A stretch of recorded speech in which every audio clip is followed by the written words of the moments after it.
வணக்கம் நண்பர்களே. எல்லாருமே ஒரு சேஞ்ச் வேணும் அப்படிங்கிற மாதிரி சொல்லி 2026ல் புதுசாக வந்து பார்த்தீங்கன்னா விஜய் அவர்களுக்கு முதலமைச்சர் பதவி கொடுத்துருக்காங்க. உண்மையாலுமே கிரேட்ஃபுல் அப்படின்னே சொல்லலாம். ஏன்னா நிறைய பேர் எதிர்பார்த்துருப்பாங்க கண்டிப்பாக ஒரு மாற்றம் நடக்கும், அந்த மாற்றம் நடந்தால் ஏதோ ஒரு முன்னேற்றம் நடக்கும் அப்படிங்கிற ஒரு நோக்கத்தில் தான் விஜய் அவர்களுக்கு வந்து பார்த்தீங்கன்னா இந்த பதவியை மக்கள் கொடுத்துருக்காங்க அப்படின்னே சொல்லலாம். என்னதான் எதிர்கட்சிகள் திமுகவாக இருக்கட்டும், அதிமுகவாக இருக்கட்டும், இவங்க எல்லாருமே வேற சில கட்சிகளாக இருக்கட்டும், எல்லாருமே வந்து ரசிகர் மோகத்தில் தான் விஜய் அவர்களுக்கு வாக்கு கொடுத்தாங்க அப்படிங்கிற மாதிரி மக்களை தப்பு கணக்கு போட்டு வச்சிருக்காங்க அப்படின்னே சொல்லலாம். அதற்கு ஒரு சான்றாக தான் ஒரு நிகழ்வு நடந்திருக்கு. அது என்னன்னா ஒன்றும் கிடையாதுங்க. இப்போ விஜய் அவர்கள் வந்து பார்த்தீங்கன்னா முதல் கையெழுத்து, 2வது கையெழுத்து, 3வது கையெழுத்துன்னு 2-3 கையெழுத்து வந்து போட்டிருக்காரு. முக்கியமான ஒரு விஷயம் என்ன அப்படின்னு கேட்டிங்கன்னா இலவச மின்சாரம், அதாவது ஒரு 200 யூனிட் இலவச மின்சாரம். 2வது வந்து பார்த்தீங்கன்னா பெண்கள் பாதுகாப்பு, அதே நேரத்தில் வந்து பார்த்தீங்கன்னா 3வதாக வந்து போதைப் பொருள் தடுப்பு அப்படிங்கிற மாதிரி 3 விஷயம் ரொம்பவே சூப்பராக இருக்குது அப்படின்னே சொல்லலாம். நாமளும் எல்லாமே நல்லா இருக்கே அப்படிங்கிற மாதிரி ஒரு மேலோட்டமாக பார்க்கும்போது தான் ஒரு விஷயம் நமக்கு புலப்பட்டது அப்படின்னே சொல்லலாம். பட் ஓகே, இதை பற்றி எப்போவுமே நம்ம ஒரு ஒரு விஷயம் பண்ணுறாங்க அப்படின்னா அதை பார்க்கும்போது நம்மளுடைய பார்வை ஒரு மாதிரியாக இருக்கும். பட் நம்ம போய் ஒரு வீடியோ ஓடி இருக்கு அப்படிங்கிறப்ப அதனுடைய கமெண்ட்ஸை செக் பண்ணும்போது நமக்கு தெரிஞ்சிடும் பெரும்பான்மையான மக்களோட மனநிலை எந்த மாதிரி இருக்குது அப்படிங்கிறத தெரிஞ்சிடலாம். பட் இந்த 200 யூனிட்டை பொறுத்த வரைக்கும் விஜய் அவர்கள் தப்பு பண்ணிட்டாரு அப்படிங்கிற மாதிரி தான் எல்லாருமே கருதுறாங்க. முக்கியமான காரணம் என்ன அப்படின்னு கேட்டிங்கன்னா மேபி விஜய் அவர்கள் செய்தது வந்து அதாவது டேஞ்சட்கோ, அதாவது இந்த தமிழ்நாடு மின்சார வாரியமே ரொம்ப அடிப்பட்ட நிலையில் இருக்கிறதுனால ஏழைகளுக்கு மட்டும் கொடுக்கலாம். 500 யூனிட்டு கீழே யூஸ் பண்ணுறவங்களாம் ஏழைங்களாக இருப்பாங்க, 500 யூனிட் மேலே யூஸ் பண்ணுறவங்களாம் ஓரளவுக்கு மிடில் கிளாஸாக தான் இருப்பாங்க மேக்ஸிமம். அதுக்கு மேலே யூஸ் பண்ணுறவங்க பணக்காராக இருப்பாங்க. பட் அவங்கள பற்றி நமக்கு எந்த பிரச்சனையும் கிடையாது. ஒரு 1000 யூனிட் யூஸ் பண்ணுறாங்க, 2000 யூனிட் யூஸ் பண்ணுறாங்க, நோ ப்ராப்ளம். ஏன்னா அவங்க நிறையவே பணம் வச்சிருப்பாங்க, கண்டிப்பாக 1000 மேலே யூஸ் பண்ணுறாங்களாம். பட் 500 அப்படிங்கிற டார்கெட் வந்து பார்த்திங்கன்னா கண்டிப்பாக மிடில் கிளாஸ் பீப்புளாக தான் இருப்பாங்க.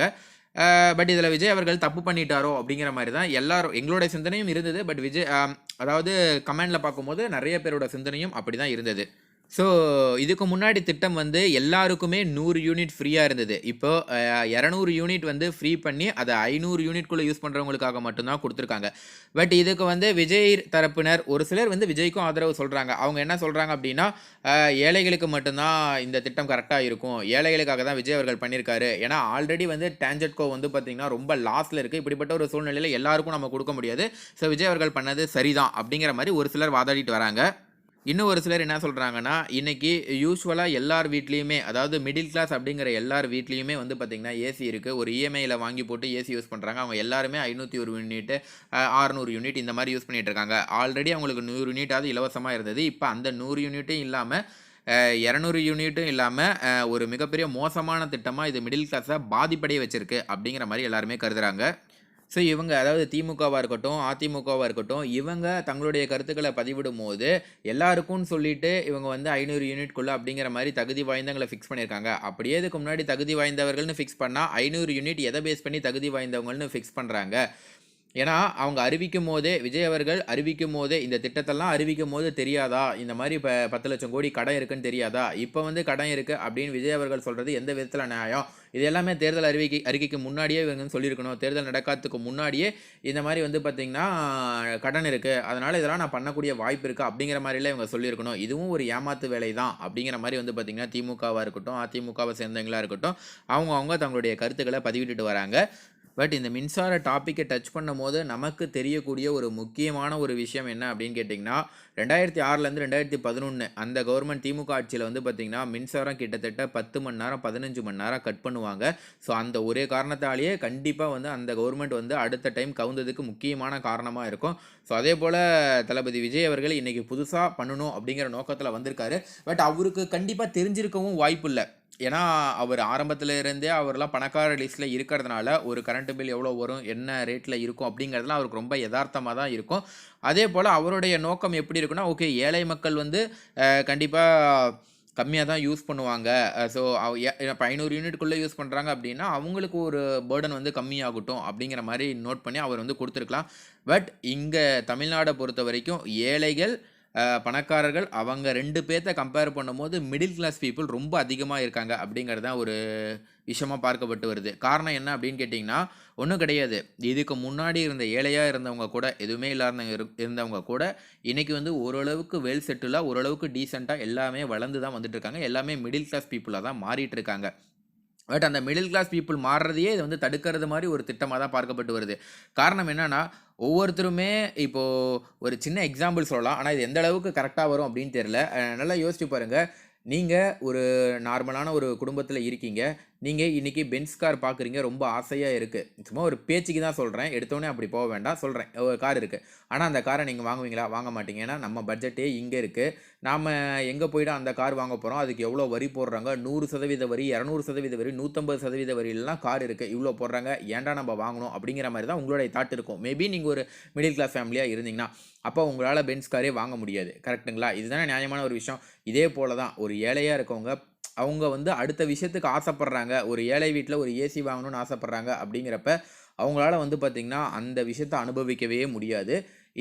இதுவும் வந்து பார்த்தீங்கன்னா, ஒருத்தர் கமெண்ட்ல சொல்லியிருந்த கருத்து தான். உண்மையாலுமே வந்து பார்த்தீங்கன்னா, இந்த கருத்து கேட்கும்போது ரொம்ப வித்தியாசமா இருந்தது. யோசிச்சு பார்க்கும்போது, எஸ் கரெக்ட் மாரி தான் தெரிஞ்சது. ஒரு ஏழையா இருக்கவங்க ஒரு விஷயத்துக்கு ஆசைப்படுறாங்கன்னா, அது எளிமையா கிடைச்சா மட்டும் தான் அவங்களால வாங்க முடியுமே தவிர, அது ரொம்ப அதிகமா இருந்ததுன்னா, கண்டிப்பா அவங்களால வாங்கவே முடியாது. ஸோ இந்த விஷயத்த பொறுத்தவரைக்கும், இத எப்படி மாற்றம் கொண்டு வருது அப்படிங்கிற நாலேட்ஜ் நமக்கு இல்ல. கண்டிப்பா வந்து பார்த்தீங்கன்னா, மக்களாகிய உங்களுக்கு ஒவ்வொருத்தருக்கும் ஒவ்வொரு கருத்து இருக்கலாம். இப்ப எனக்கு ஒரு கருத்து இருக்க மாரியும், உங்களுக்கு ஒரு கருத்து இருக்க மாரியும், இன்னொரு சிலருக்கு ஒவ்வொரு கருத்து இருக்கலாம். பட் உங்களுடைய தாட் என்ன நினைக்கிறீங்க? இலவசம்ங்கிறது யாருக்குமே வேண்டாம் அப்படிங்கிறது, அதுவும் வந்து பார்த்தீங்கன்னா, ஒரு நல்ல விஷயம் தான். ஃபர்ஸ்ட்டு கவர்மெண்ட்ட நிலையா கொண்டு வந்துட்டு, அந்த கவர்மெண்ட் வந்து பார்த்தீங்கன்னா, என்னுடைய தாட் என்னன்னா, ஒரு கவர்மெண்ட் நிலையா கொண்டு வந்துட்டு, இலவச மருத்துவமனை, இலவச கல்வி, அதாவது தனியார் மருத்துவமனைக்கு இணையான இலவசமா தனியார் மருத்துவமனையில எப்படி காசு வாங்கிட்டு வைத்தியம் பார்க்குறாங்களோ, அதே போல தான் வந்து பார்த்தீங்கன்னா, கவர்மெண்ட் ஹாஸ்பிட்டலும் இருக்கணும் அப்படிங்கிறது என்னோட எண்ணம். அதாவது நம்ப தனியார் ஹாஸ்பிட்டலுக்கு போலாங்கிறத விட, நோ கவர்மெண்ட் ஹாஸ்பிட்டல் அத விட பெஸ்ட்டா இருக்கு அப்படிங்கிற மாரி போகணும். அப்படி ஒரு எண்ணமும், அதே நேரத்தில வந்து பார்த்தீங்கன்னா, ஆ மத்த ஒரு சில விஷயங்கள் என்ன அப்படின்னு கேட்டிங்கன்னா, எனக்கு இந்த வேலைவாய்ப்புல கூட பெருசா வந்து இது கிடையாது. ஏன்னா, அவன் படிச்சா வேலை கிடைக்குது. பட் நீங்க வேலைவாய்ப்ப உருவாக்கணுமே தவிர, வேலைவாய்ப்பே இல்லாத மாதிரி பண்ணக்கூடாது. பட் அது கொஞ்சம் டல்லா இருக்கு இப்ப. வேலைவாய்ப்பு ரொம்ப கம்மியா இருக்க மாரி, மக்கள் தொகை அதிகமா இருக்கு. ஸோ வேலைவாய்ப்பு ஓரளவுக்கு உருவாக்கணும் அப்படிங்கிறது தான் என்னுடைய தாட்டு. அதே நேரத்தில தனியார் மருத்துவமனைக்கு நிகரான அரசு மருத்துவமனை. அதே நேரத்தில ரோடு வசதியா இருக்கட்டும், அதே நேரத்தில மத்த நம்ம ஈஸியா அணுகக்கூடிய விஷயங்களா இருக்கட்டும், அடிப்படை தேவைகள் எல்லாமே தரமா இருக்கணும் அப்படிங்கிற மாரி தான் என்னுடைய தாட்டு. மத்தபடி வந்து பார்த்தீங்கன்னா, நீங்க தனித்துவமா திட்டம் போடணும்னா, ஒரு வீடு இல்லாதவங்களுக்கு வீடு குடுக்கலாம், உணவு இல்லாதவங்களுக்கு உணவு குடுக்கலாம், அடிப்படை தேவை வசதி யார் யாருக்கெல்லாம் இல்லையோ அவங்களுக்கு எல்லாம் அடிப்படை தேவைகள் பண்ணலாம். இந்த மாரி விஷயங்கள்ல இலவசங்கள் பண்ணலாம். தப்பு கிடையாது.